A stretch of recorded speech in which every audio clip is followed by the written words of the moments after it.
Welcome back to another episode of the Levity Floatcast. Today we sit down with Sydney Davis, the creator of Niplids. So sit back, relax, Floatcast.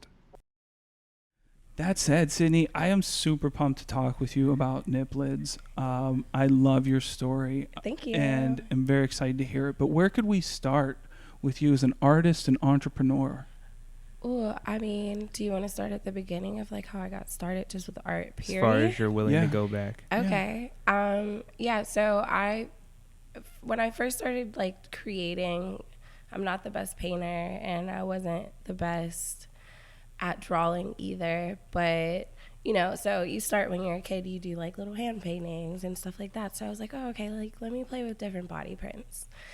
So it really started with me painting my body and printing them onto canvases. And I was really infatuated with like the skin textures that you could see in the paintings and the little details. And then over time, I was like, oh, this is cool to see how my body changed from this state to another state. So that's how I kind of got started with just body printing in general. And then my godmother got breast cancer. Cancer runs on both sides of my family, so it's something very like near and dear to my heart. I relate to just, it's a long journey, and sometimes it comes back, and it's a long journey. So how I kind of tapped in with Niplids and got that idea was my godmother was going through breast cancer, and she had to have chemo, and unfortunately, sometimes you lose your hair during that process. So she's just going through this process of trying to find wigs and, you know, ways to still feel pretty and comfortable during that time. And I don't know what made me think to just put a nipple on a hat, you know? It was just like... Love hearing that. And here we are. It was just like, you know, okay, I do body prints, and I always wanted to like get into like designing and fashion, and I always wear hats. My brother's a personal trainer. I'm a tomboy by nature. I have 4 brothers, so it was just like Big family.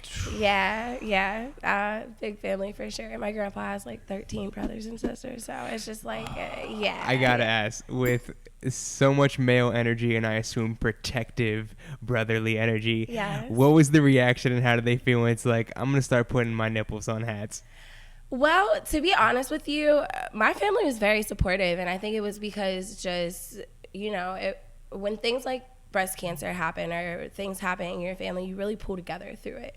And my family has always had to really pull together through a lot of things in life. So I think they were just like, they just were really supportive of like me wanting to support my godmom in her journey and wanting to support other women and just do something positive with that situation. I think like often these things happen and they're traumatic, and a lot of people kind of like shy away from them. And for me, it was just like, how can we, I'm naturally a very like positive, very like energetic person. So I was just like, how can we make this into something like positive? How can we make this into something good? So they were very supportive of it. My whole family was. Yeah. Is your family a big part of your creation? I mean, of course, with your godmother, it's kind of like the catalyst for this. But right. As a whole, you know, you're just talking about how you needed to pull together. So are they like in some almost more abstract way a part of the creative process for you? My family is definitely my why.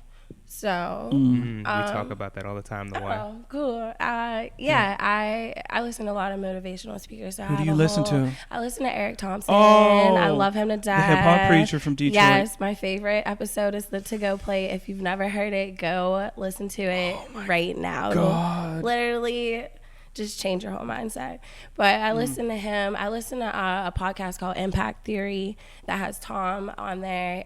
He's super, super positive. His wife has a podcast as well. It's called Women Impact. Yeah. So she talks with a lot of women that make impacts. You know, Cool. who would think I listen to that? But so You're one of them. Yeah. Thank you.